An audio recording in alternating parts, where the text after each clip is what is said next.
much for joining us on Camnet TV's Breakfast Show. We rise and thrive together this morning as we continue to observe the national mourning and celebrate the life of the 6th Republican president who passed on the 5th of June 2025, this particular month and year.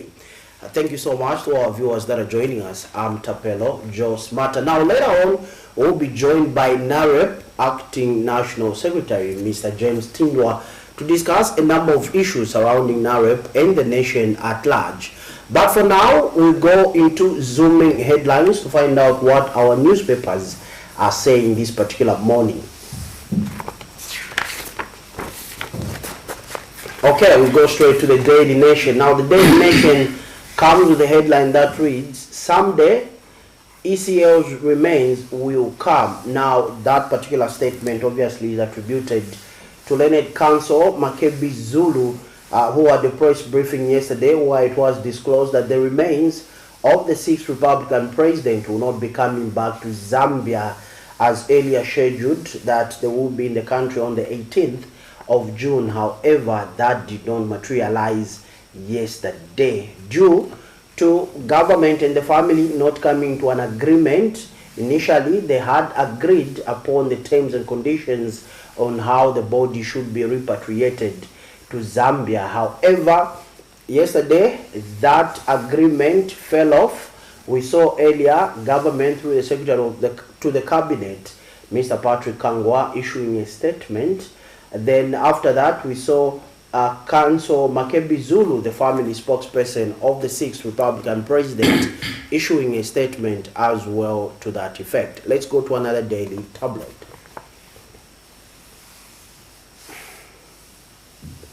Okay, we go to the Mass newspaper. Now, the Mass newspaper says, Barry Lungu in South Africa, says Aka. Okay, we also have victims of Ponzi schemes demand refunds. Another sub-headline there, take charge of your future, Gonzalez urges Zambia. On top there, Kangwa betrayed us, ECL family protests. Okay, let's go to another one. We go to the Diggers, grave mistake, caught in court. Lungu family ghosts government and claims breach of funeral deal. Okay, sub-headline there, Lumezi by-election will go ahead. Electoral Commission of Zambia, ECZ. Let's go to our last one. Our last one comes from the Zambia Daily Mail, state-owned newspaper, and it reads, government calls for calm, HH to address nation at appropriate time. Now, that particular headline comes from the Zambia Daily Mail, and it's talking about the president addressing the nation at an opportune time. And that particular statement was circulated yesterday, which reads that the president will address the nation at an appropriate time regarding the repatriation of the remains of the former head of state. So, pictures there showing the family of the 2nd Republican president, Dr. Frederick Titus Jacob Chiluba, whose memorial anniversary was yesterday, 14 years since he answered the Lord's call. And yesterday, the family, friends, and some MMD party officials were celebrating his memory and just remembering him. So that's what is in the Zambia Daily Mail. But for now, we switch. We come to our guest this morning, Mr. James TINDWA, who joins us from NAREP. Mr. TINDWA, good to see you and welcome. Thank you so much, and good morning. Good morning, viewers. Okay, fantastic. First things first, how's NAREP doing? NAREP is okay. They're doing fine. Okay. Yes. Okay, fantastic. You are saying you're doing fine as a party, but we have seen that we saw a split in NAREP. We saw people suspending each other. This one suspends this one, the other person again suspends this one. What is really happening? What's the status quo? Yeah, when we come to say we are fine, there are some confrontations that you can be able to have in the family, and you have to work on them. So I wouldn't say that we are not okay. We are okay. When you come to talk of suspensions, we have had some conflicting issues in the party regarding the acting president, Ezra Ngurube. He suspended some people without the authority of the National Executive Committee. Yes, he is the acting president, but he is answerable to the committee. And on his own, he cannot go on and suspend people. Now, looking at this scenario, we came to say what is happening. Let's find out and get the reasons as to why other members of the National Executive Committee were suspended and later on they were expelled from the party. So we came to this conclusion with the National Executive Committee. We wrote to Ezra Ngurube calling him to come so that we can be able to sit down and hear the reasons as to why he individually got rid of the people. These are Susan Chpeta, Karo Kabanda, and Kennedy Chpasha. He couldn't avail himself. We called some other affected people. They availed themselves. We have minuted meetings where we discussed about this. And we thought of suspending him so that he could come and be able to face the disciplinary committee and hear the reasons why he did that. He did not come, and because he did not come, it means he had abrogated the constitution and could not listen to what others wanted to hear. Hence, his expulsion from the party. So as we stand, who is the president of NAREP? Right up now, we don't have the president. You are a party without a president. This is the scenario. But we have someone who is acting as at now. Who's that one? That man is the chairperson, Kennedy Chpasha, who is also the vice president according to what is at the Register of Societies as at now. Okay. Okay. But now, what led to these expulsions in NAREP, first of all, Mr. TINDWA? Like in my preamble, I had said he was called so that he could be able to explain why these other members of NEC were expelled. We don't know why he expelled them. Okay. So we wanted to hear from him. If what he did was tangible, we could go ahead with that. But he is not availing himself. Okay. Hence, because he could not come and explain. So we found him with also a case to answer and told him to come back, to come to. He had done that, and he has not done that. And because he did not do that, the committee decided that he is not interested in being in the party, hence expelling him from the party. Okay. Let's go to the alliance. You are an alliance partner. I want to find out, now that Mr. Ngurube is not part of NAREP, are you still alliance members to the ruling United Party for National Development, UPND? Are you still in an alliance partnership? What I can be able to tell you is, as from the start, NAREP were the initiators of the alliance. Okay. Where, we were under President Chpima. Okay. We initiated this issue of going into an alliance. This was after seeing that an individual party at that particular time cannot win elections on its own. So we came up with this idea, and the presidents, like President Hakainde Hichilema and Elas Chpimo and other presidents, they met and discussed about this. And they came up with this issue of saying, let's go into an alliance. even after President Chipimo could not take up that far of taking NAREP to where it was supposed to be when he stopped politics, or maybe got leave out of politics, we still went ahead to be in an alliance. And I can confirm that NAREP is in an alliance, though coming and emanating from the suspension of and the expulsion of Mr. Ezra Ngurube, we announced that we go on a hold with the alliance. Let's not be active, because already as at now we can say that there are two factions. There is my faction and the other faction. So we cannot say let's be in the alliance. So we have said we go on a hold until we resolve these matters. Okay.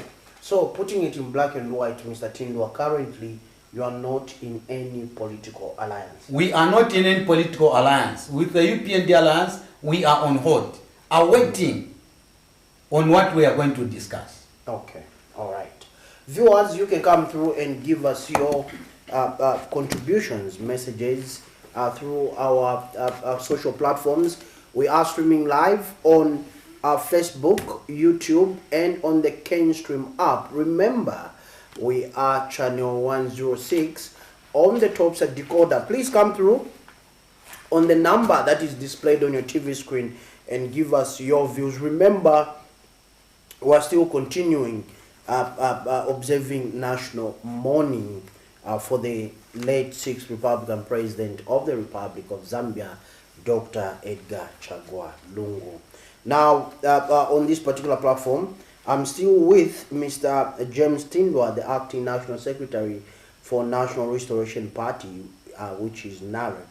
Now, Mr. Tindwa, let me come to you again and find out the differences that you've had as an alliance, as a party. You are now telling us that you have two factions. You are leading one faction. Who's leading the other faction? The other faction, I believe it is still Ezra Ngurube leading it, and according to my understanding, there are only three. Okay. There is the Mazabuka, there is Kavwe, and then there is Ezra. Okay. Then the rest, we are together. Okay. We have, in fact, we also came to learn that he expelled someone by the name of Martin Mulenga, who was by then the National Secretary. Okay. And he came in with something that is against the Constitution. Because in our Constitution, we have just got one National Secretary. But he came up with two positions for the secretariatship. He came in with the National Secretary for Political Affairs and National Secretary for Administration, which is not there. Under the Constitution of NAREP, we just have one National Secretary. Okay. Now, is the UPND or the ruling party correct when they say there's no opposition in Zambia? We have seen opposition political parties splitting themselves in two. I can name a number of political parties here, including the former ruling party, the PF, which also is in two factions. And we have a number of political parties that now have two factions or three factions in one political party. And now we have NAREP. How are you going to give credible, balanced checks and balances to the ruling party if your house as an opposition political party is not in order? My brother, when you say there is no opposition in Zambia, opposition is there in Zambia. Even when we say we are in an alliance, the fact is the NAREP is an opposition party. Okay. You understand? It is an opposition party. When you come to talk of the Patriotic Front, yes, they have also got divisions, but they are an opposition, and the Patriotic Front is the biggest opposition party that we have in Zambia as at now. So when you say there is no opposition parties in Zambia, opposition parties are there. Even if we come to say NAREP has got two factions. We are going to work on this. This is not a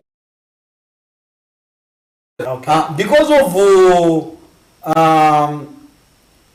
Ezra, I don't know what I can be able to say. When President Chipimo left to go on leave, he also came up with something else and brought in people like Stephen Nyirenda to head the party. Not to our satisfaction and to our confirmation. Literally, this was it just came in like that, and the confusion came about. But in the end, even he himself, he regretted by bringing in somebody who was not even at that particular time ready to take up the party to where it is supposed to go to the higher heights. In the end, we quarreled, and Mr. Nyirenda, just like the way we have fired Ezra Ngurube, even Mr. Stephen Nyirenda was also fired. But later on, we resolved and worked on, and we are still going on, and we are going to go on. These issues are going to be resolved. When, Mr. Tindo? Anytime from now. Anytime from now? Yes. Okay, the clock is ticking, and we are keeping a watch on you as opposition political parties. Now, let me come to still the differences in NAREP. Can you find an amicable way to resolve these issues where the two parties come together and you agree? That has failed? I believe, my brother, when I call you to come and have a consensus with me, then we are being respectable enough and having that manner of consensus. But if you don't come, you see, nangumabula akanyerere akanono, nakena akanyerere kalasuma.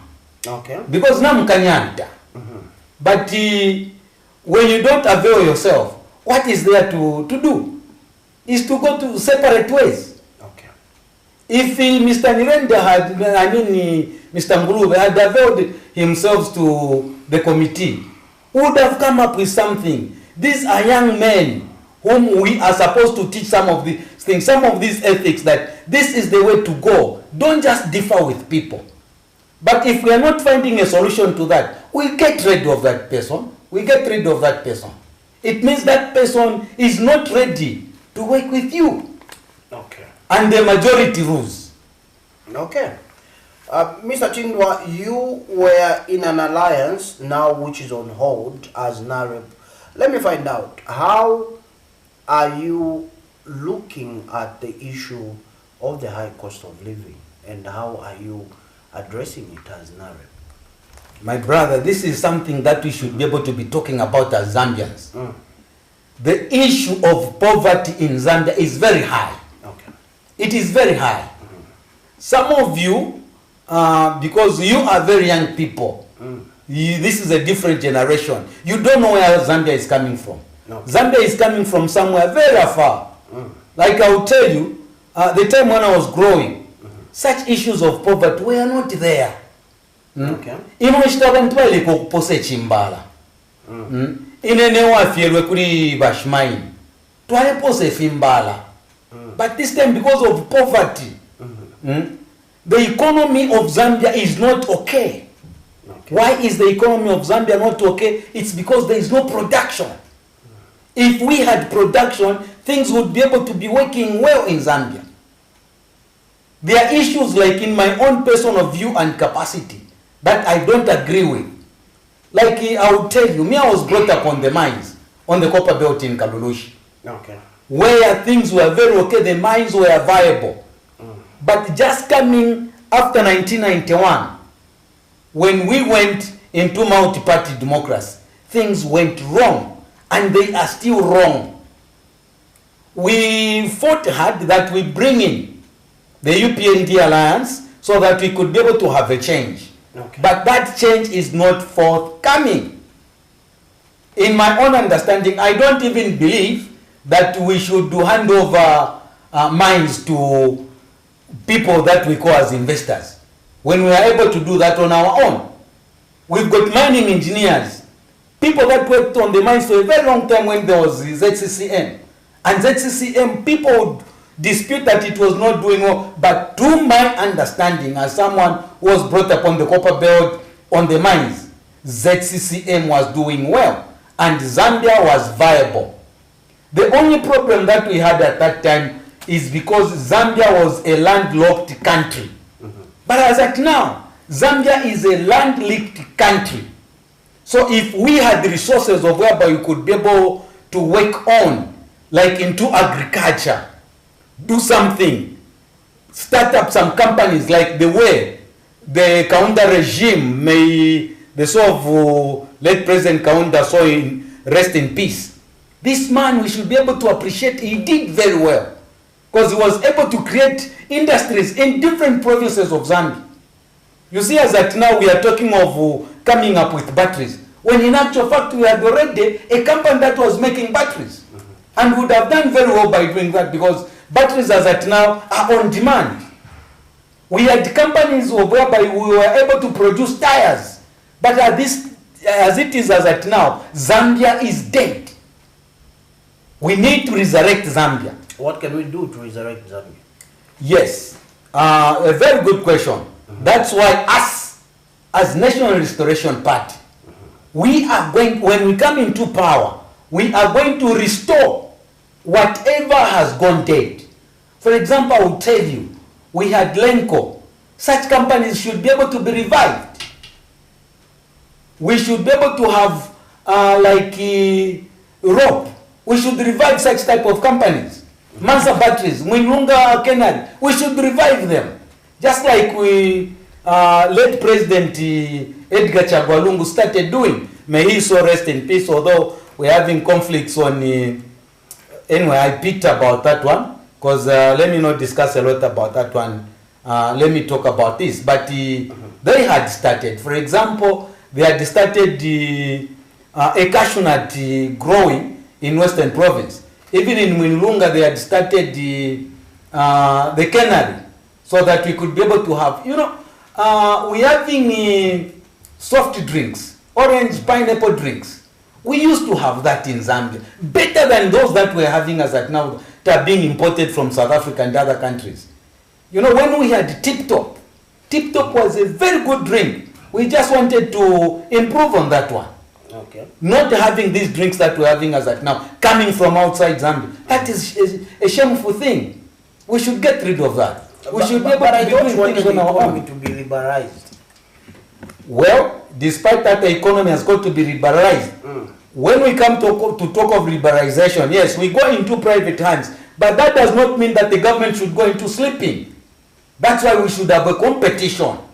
Companies competing against each other. But which companies are competing in Zambia as at now? We literally don't have a company in Zambia. We don't have a company. Look, when you look at most of the things that is happening in Zambia, like in the clothing industry, we had the cereals, we had the Bonnet, some of those companies that were producing some clothes. This time, almost everyone is on Salaula. Even the ministers, it's not a shame. They put on Salaula suits. Maybe just the president, because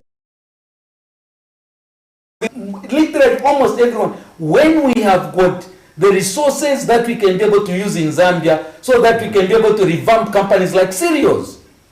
I will tell you, at the time when I was, I think somewhere in Form 1, Form 2, I had a teacher by Mr. Mlenga. He went to England to do his studies, and he came back with suits. He was even boasting when he was with friends. No, me when I was in England, I was buying suits, look at this suit, coming to see the rebel. Serious Zambia, made in Wansha. So if we were able at that time to do that, why can't we do it even this time? These are the things that we are supposed to be doing. Zambia was exporting sugar to England, America, Brazil, where they even say no, there is a lot of sugar cane. Zambia was exporting sugar there. But where have we gone? We need to find the right where there is a wrong, so that we start working on such type of issues, and our country should be productive, because there's no production in Zambia. Okay. Mr. Tindwa, take me back to the time when you were forming this alliance with the current alliance government, the UPND. Were you having such conversations of production? Well, when we were going into an alliance, such issues were tabled. Okay. Though I would say I was not part of that, because at that time I was the district chairperson for Lusaka, when all these things were being tabled. But in our midst as NAREP, we used to talk about that. You see, we, like I myself, the papers that you're having there, they are imported into Zambia. That is a shame. Us as NAREP, when we come into government, and what we've been propagating is that these papers should be produced here in Zambia. You understand? Not even recycling, producing, making them. So my question is that your alliance partners, before you pulled out from the alliance, you had been with the alliance for 4 years, right? Yes. And you decided to pull out. We, just a correction, we have not pulled out. You are on hold? On hold. Okay. So, okay, 4 years since the UPND Alliance government has been in government for 4 years, right? So, as NAREP, have you tried to advance these suggestions that you are making right now to the current government? We have been doing that. We have been doing that. Talking about all this. But personally, to my surprise, they are not being implemented. Okay. They are not being implemented. What is the challenge? Well, communication? Let me take it that way, communication, or maybe some people, maybe they are not interested.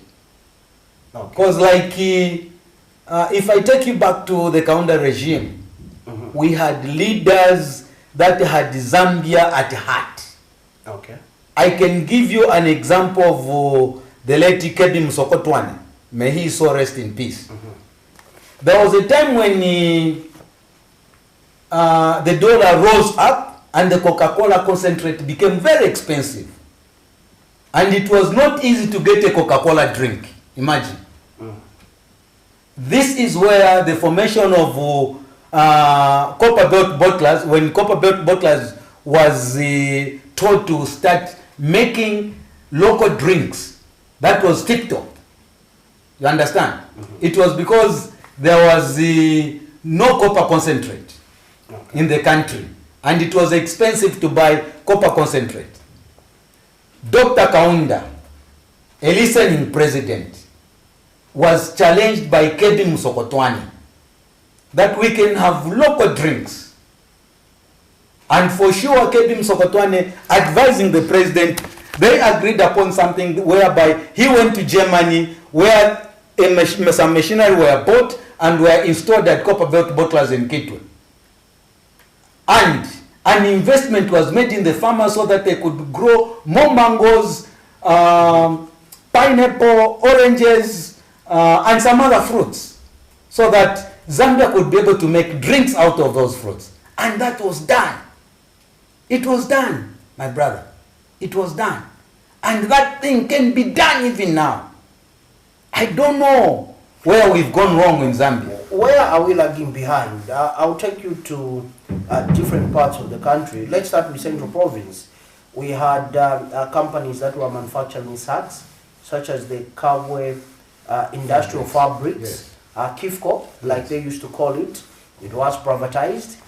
We had Mlungush Textiles. Each election year, we see you, the politicians, going on mountaintops, promising the people of Central Province that this factory will be reopened, refurbished, and the population of Kabwe, which comprises of young people, will start working. Also the mine, we have heard times or number politicians going on mountaintops saying that they will reopen the mines in Kabwe, and it's not going to be quote unquote a ghost town, as it were, and it will be revived. Years have passed, people have moved on, and nothing is happening. We'll take you to the Copper Belt as well. Some mines, yes, we have seen some mines coming back to life, but a lot needs to be done. We'll take you to Western Province where the unemployment rate is high. We'll take you to Southern Province where again the unemployment of young people is very high. Mr. Tindwa, all these issues coupled together, how then should they be addressed? Seeing that you are on hold, and obviously when you resolve your issues and go back into an alliance, how are you going to address these issues with your alliance partners? My brother, let me first of all talk of revamping the companies and some mines. To my understanding, it's not something that is difficult. It's so easy. Like, let me talk about Mulungush Textiles. You see, when you are doing something or when you are climbing a tree, you don't climb it from the top. Okay. You climb it from below. You understand? Mulungush Textiles to be revamped. First, you need to empower the farmer. We don't grow cotton in Zambia anymore, the way we used to grow. Go to Mumba today. I don't think you'll be able to see a shade of cotton. Okay. You understand? So you should start from that. Have some ginneries. Have a tannery where you are going to make some pieces of cloth. Because Mulungush Textiles there, it's just tailoring that is done there. You understand? So you should start from below.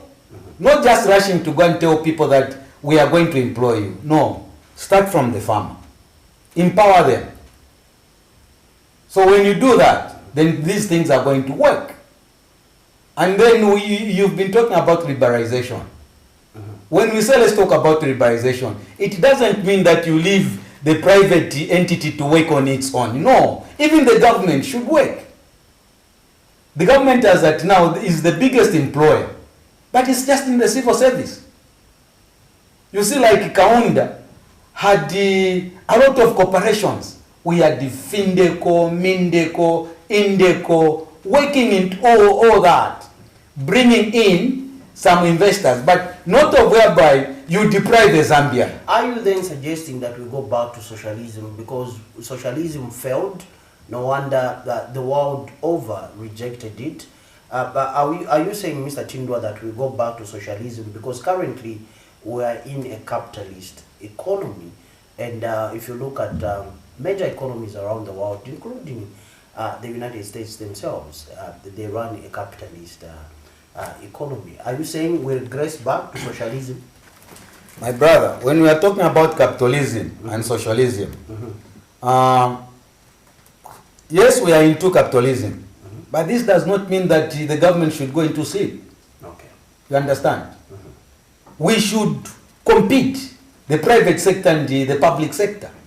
Okay. You see, the whole essence here is to see that there is production, both in the government and in the private sector.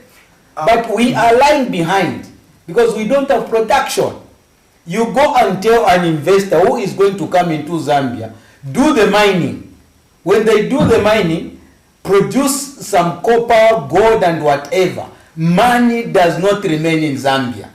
It goes out of the country. The only man that is going to come here is maybe for their capital and the salaries.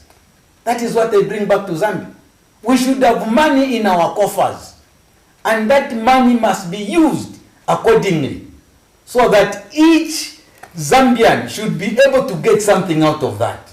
It's a pity, my brothers, that now that Zambia, we are lagging behind in so many issues when we are supposed to go up there.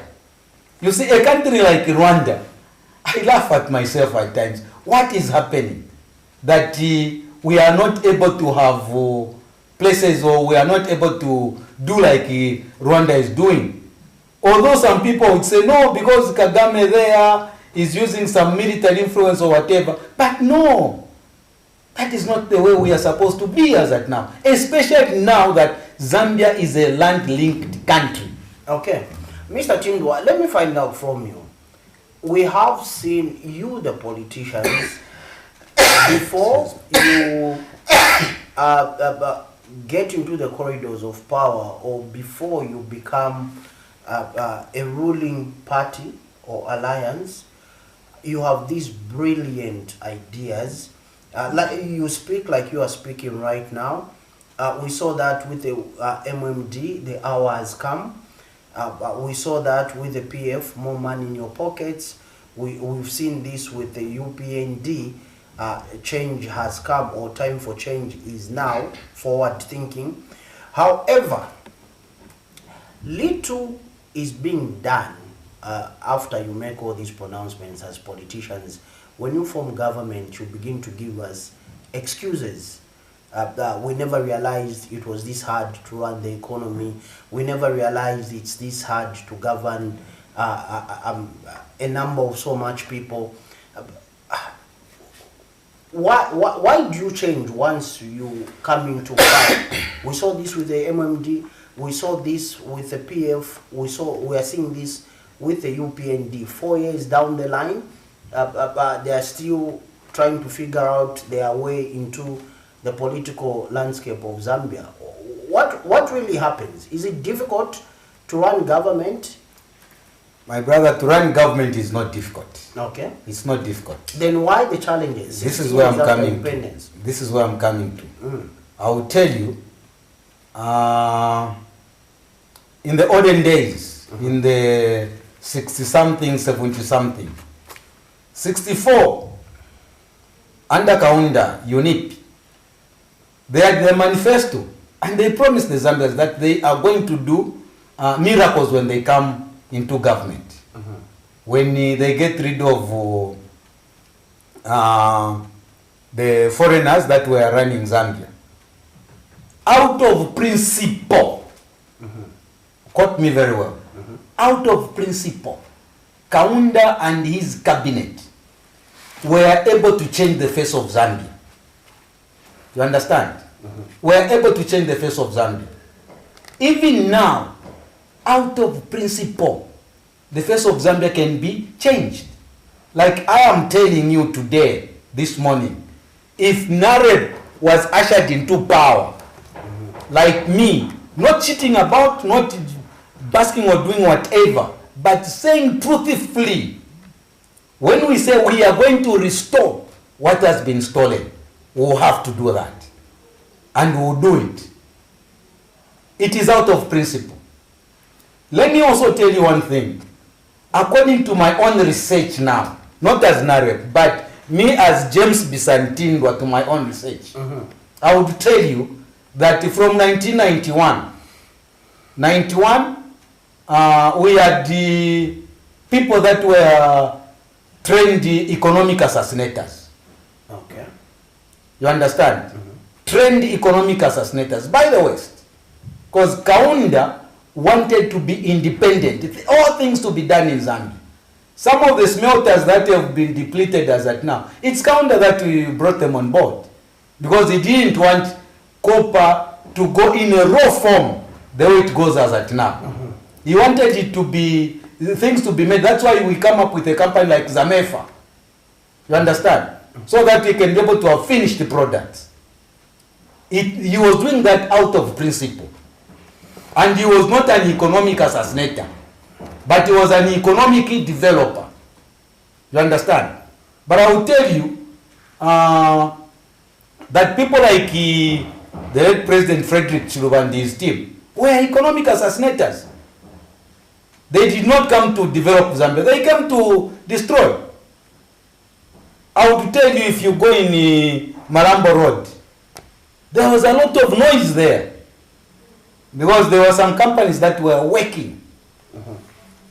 But because the companies were so privatized, when we are talking of the privatization that was done, that was an economic assassination. You kill your industry. The industry in Zambia has been killed. So, we need to have a leader who is principled. Even if when you borrow money from somewhere, you should make use of that money, come up with something that is viable. You see, we don't need youth to struggle in Zambia. But let me ask you this question, Mr. TINDWA. How long should African countries and Zambia continue to borrow money from the West.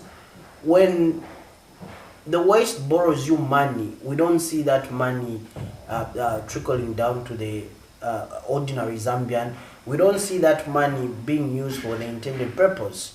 And this is why we've seen the United States government, for instance, cutting off aid from Africa and Zambia in particular. A lot of people have lost their jobs because of misappropriation, misapplication, and rampant corruption when it comes to the monies that you, the politicians, borrow, which go directly to, some may argue, but we have seen the FIC reports, we have seen the Auditor General's reports, we have seen, for instance, councils appearing before the Parliamentary Accounts Committee, Mr. TINDWA, and the only thing they can say after misapplying, misappropriating public funds is that we are sorry, and they are let loose, they go back, they come back the next year with the same apology by saying sorry, and business as usual continues. Why should the West continue borrowing Africa and Zambia money when the money that is being borrowed is not being used for the intended purpose? My brother, where we are as at now, it is a disgrace for Zambia to borrow money. It is a disgrace. Even these other African countries, to borrow money from the West, it is a disgrace. I can affirm to you and tell you that the Western world are the people that now are supposed to be borrowing money from us. Are we then bad economic managers? Why I'm asking this question is that look at Africa, Southern Africa, Central and Southern Africa. You look at the companies that are being run by indigenous Africans. Most of them, not all of them, most of them, including here in Zambia, most of them are not doing fine. And you look at Zambia, for instance, state-owned or state-run institutions. A lot of people complain about their services. Are we then bad managers, bad economic managers as Africans, as Zambians in particular?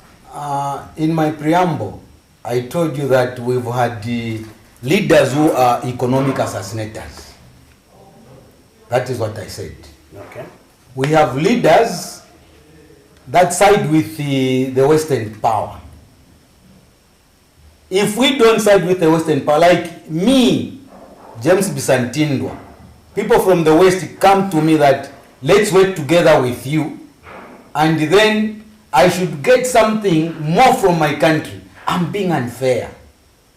I'm being unfair. Let me promote my own fellow Zambian. That's why I even said it in the preamble that this is done out of principle. You see, when we come to say we are hungry, yes, hunger you can go with it. You just drink some water.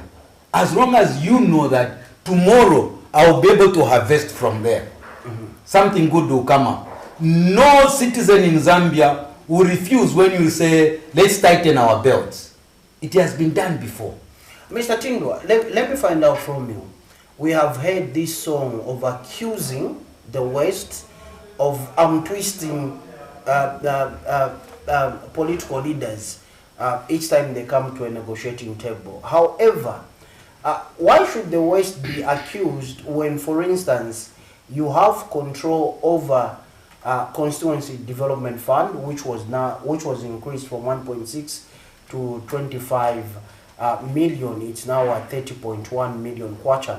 When you have control over your own monies, why should you then blame the West? When you have the capacity to empower your own youths, women, children, why should you then blame the West when you have the money to empower your own citizens and develop your own country? Why should you blame the West?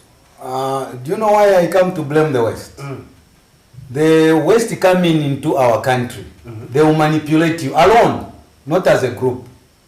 You are in charge, and they will manipulate you. The CDF that we are talking about, I'm not saying this is what is happening. But what I'm trying to tell you, money is raised, it's on the table. Yes. You need to give it to the youths. Then these foreigners will come in and tell you that they will give you this behind your back. They will do this for you.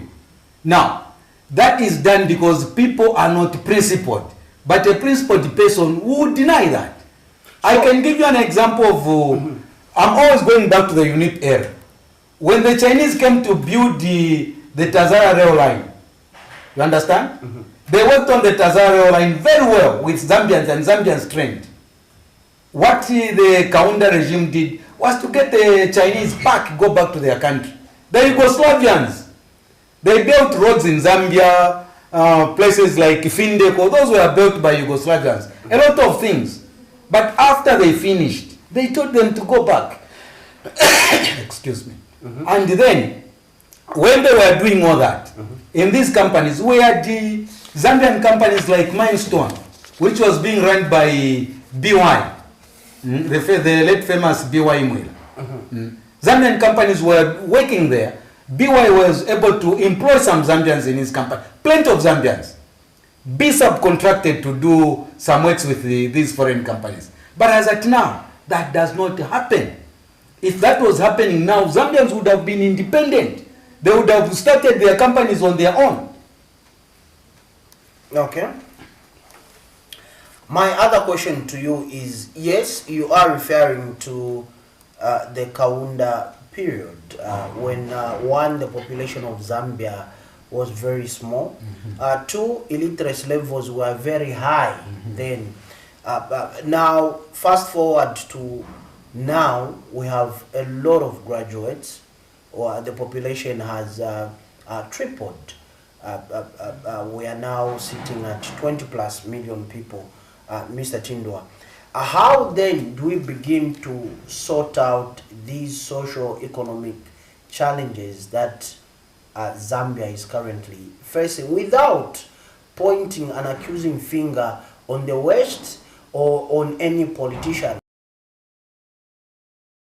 and begin to address these challenges one after the other? How do we do that?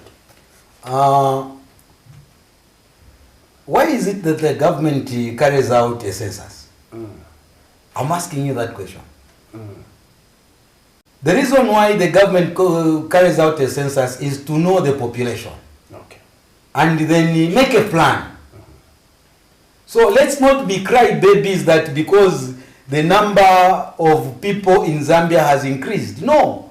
So are you saying growth is proportionate? Yes, we need to plan. Okay. We need to plan. Like I will tell you, me in my history, we used to learn about rural and urban drift.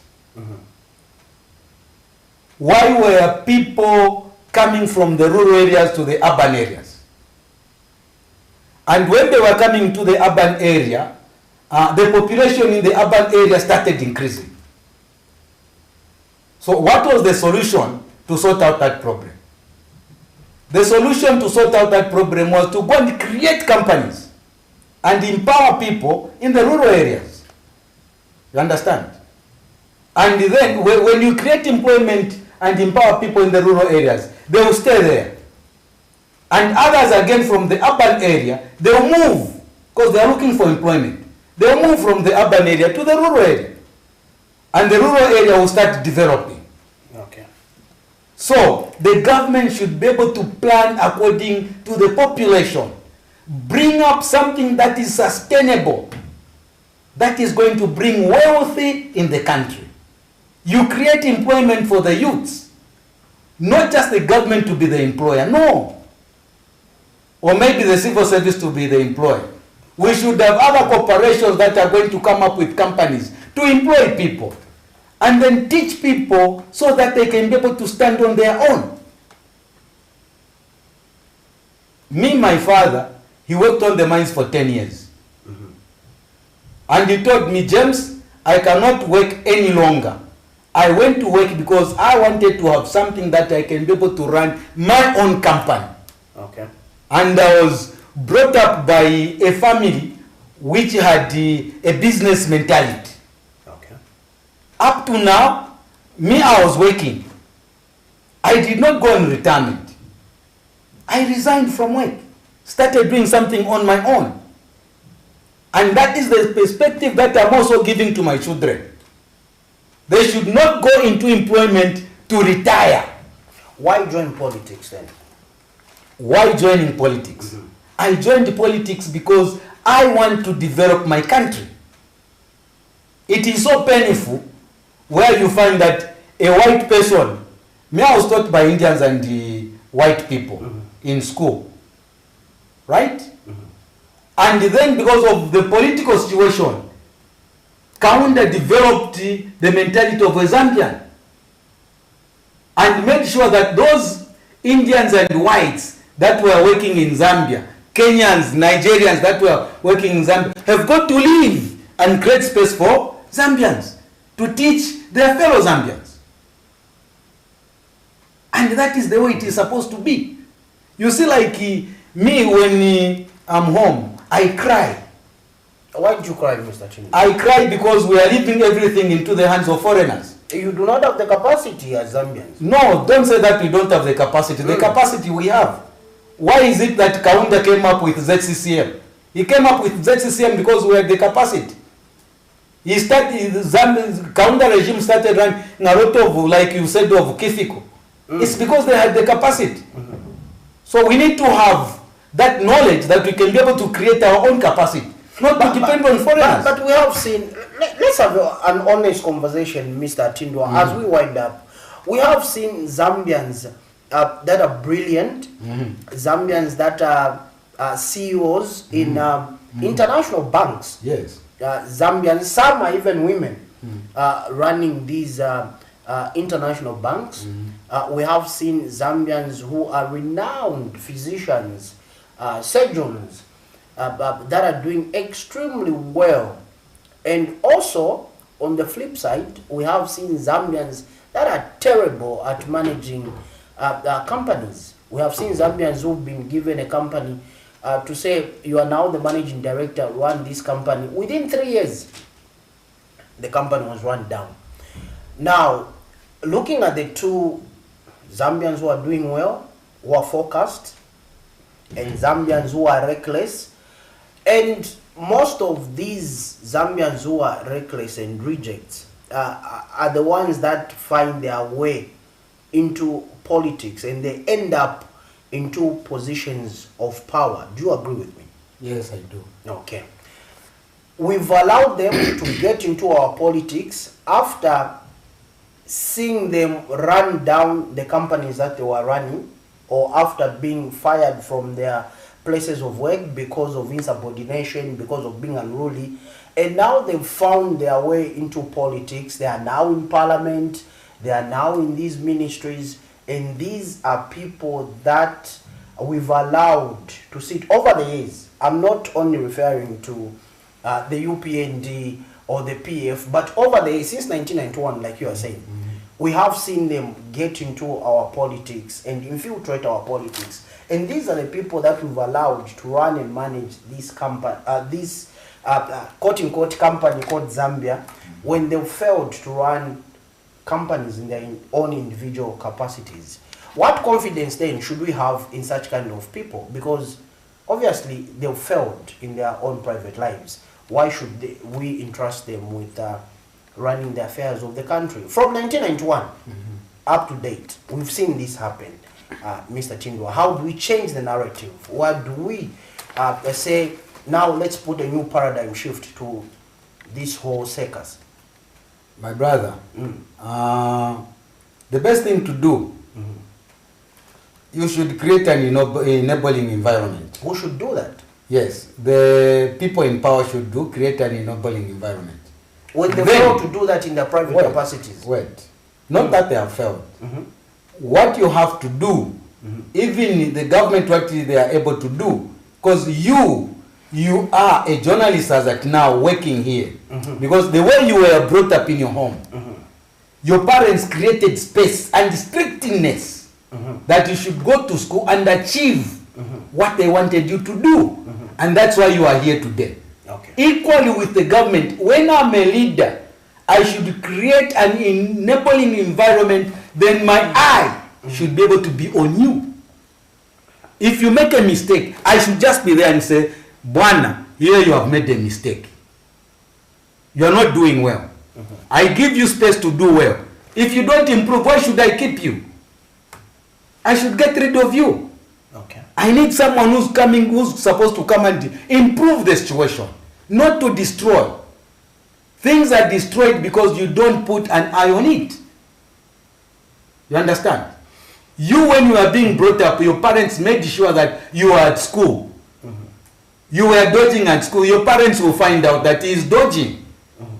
And if he keeps on doing this, then he is not going to achieve what we have sent him to school to do. Your parents were strict. Equally, me, as a leader in the government, I should be strict on the people that I have appointed, not to let them loose. Okay, as we begin to go, Mr. TINDWA, take me back to the MMD times when we saw a minister coming up with an initiative known as the Presidential Housing Initiative, which is now known as PHI. Maybe for the Gen Zs, they might not know that, but for the millennials, most of them know this. We now have PHI. Yes, yes. Take me back to the MMD where we had the best performing finance minister in Africa in the name of Honorable Ronald Penza. May he so rest in peace. Yes. We saw ministers running a ministry and coming up with policy. Take me back again to the MMD where we saw a minister coming up with a private member's motion and taking it to Parliament, which we now refer to as the Access to Information Bill, which was enacted into law. It's now law, waiting to be operationalized. Take me back to the time when ministers were at the helm of ministries and knew what to do in those ministries by coming up with initiatives, programs that would drive and foster economic development. Fast forward to now, I haven't heard of any minister who has come up with an initiative to say, okay, fine, we're going to demolish, for instance, this particular place and build houses for our citizens, such as PHI. In as much as you're condemning the MMD, but they did a lot, and they opened up our eyes. They revitalized our eyes in a way. Mr. TINDWA, take me back to those times, Mr. TINDWA. Take me back to the time of the Mwanawasa government when we had a minister like Bomundia Skatana who said, with his president, Dr. Levi Patrick Mwanawasa, may both their souls rest in peace, when they stood firm and said, our people will not consume GMOs because we have our own indigenous crops, grain here that we can feed our people. Take me back to that time. Where did we go wrong? Why have we remained stagnant and we are not seeing any growth? Look at our GDP. Look at our production levels.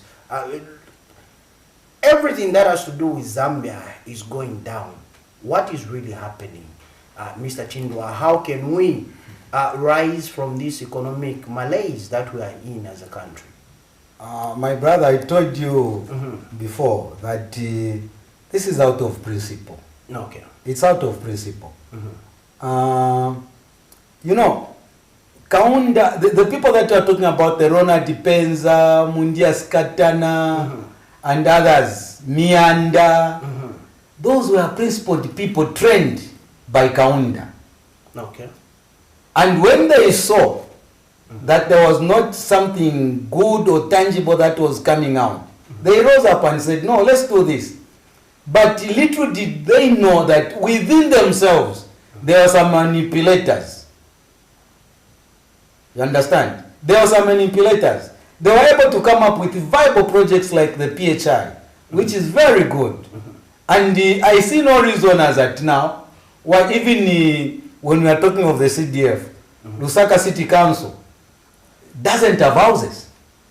When the CDF are 30.1 million? Yes, doesn't have houses. To give, there are a lot of people that are not accommodated in Zambia. They are paying very high rentals. Take me back. Is it lack of institutional memory, Mr. TINDWA? We saw, like you are saying, principled people like... it's not institutional memory, but selfishness. So we have selfish leaders? Yes, we have selfish leaders. Okay. You see, like I will tell you, as at now, we are grappling with transport. Why from 1991 get rid of Zambia Railways, the rail transport, you get rid of it. And you come up with the road transport. Every now and then, the roads are being tiered. Every now and then, the roads are being tiered because we are carrying heavy goods from South Africa up to Congo. On the same road. On the same road. And tomorrow you want to repair the same road. Instead of using that money for other purposes. Mr. TINDWA, why not transport those goods that you're having by rail? Okay. I know we need to go, but there was a Euro bond that was gotten, and this Euro bond was initially meant to revitalize the railway system so that we can have subways in Zambia, fast-moving trains. I can be in Lusaka, but working from the Copper Belt. Yes, 30 minutes, I'll be on the Copper Belt. 17 hours, I knock off. 17:30, I'm in Lusaka. However, that Euro bond, we don't know what happened to it. How do we begin to change our mindset and begin to look at positioning Zambia as a first world country? Singapore has done it. Rwanda is doing it. Tanzania as well. Tanzania as well. Look at Tanzania. Look at their buildings. In Kenya, you can live in Kenya for 10 years, but when you go to Nairobi, you get lost. But when you come to Zambia, 60 years after independence, sorry to say this, Mr. TINDWA. No, don't be sorry. You still have Findek was the tallest building, old structure, dilapidated. You still elevators, which are moody. Sometimes they work, sometimes they don't. They are not working. They are not working. The whole building is hot. There's no air conditioning, and you have it in your main road, Cairo Road, as the tallest building in the country, Mr. TINDWA.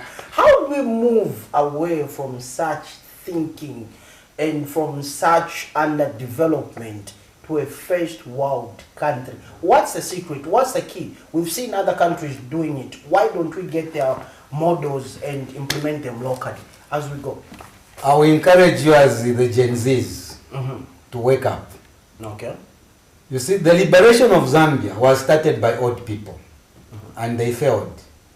The young generation, in the names of Kaunda, Mainza Chona, Nkumbura, came on board and got rid of the old people. Not entirely, because they wanted them to advise them. Okay. But they woke up and fought for the liberation of Zambia and liberated.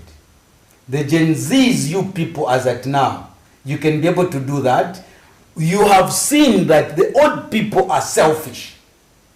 That's why all these things that you are talking about are not coming in because of selfishness. December, I traveled to India. I had a stopover in Nairobi for 7 hours. I had gone to Nairobi about 30 years ago. And when I went back there, I was ashamed. Did you see the infrastructure? Yes. Did you and see the roads? this is what I'm trying to take you back to. The other time when I went to Kenya through Moshi on road up to Nairobi, it was not like Lusaka. Lusaka was better off. But this time Lusaka is 100 times far away from Nairobi. Even the airport itself, the Kenneth Kaunda International Airport, you cannot compare it to Jomo Kenyatta International Airport. Where have we gone wrong? Selfishness. Okay. On that selfish note, am I allowed? Can I say thank you so much for coming? You're welcome. Mr. TINDWA. Thank you very much. Now, the problem with speaking with a politician, they don't know when to stop. Thank you so much. I cannot stop. I can go on and on. What I want is Zambia to be liberated, Zambia to go back to where it is supposed to be. We need to restore this nation, Gentlemen, we need to restore this nation. We are not supposed to be where we are at now.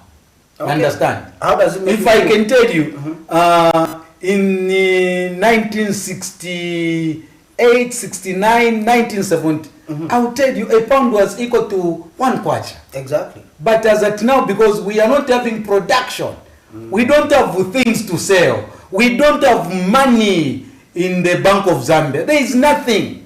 The coffers are empty. They are empty. Why are they empty? Because of our selfishness. So we need to change that scenario. Okay. You understand? Okay.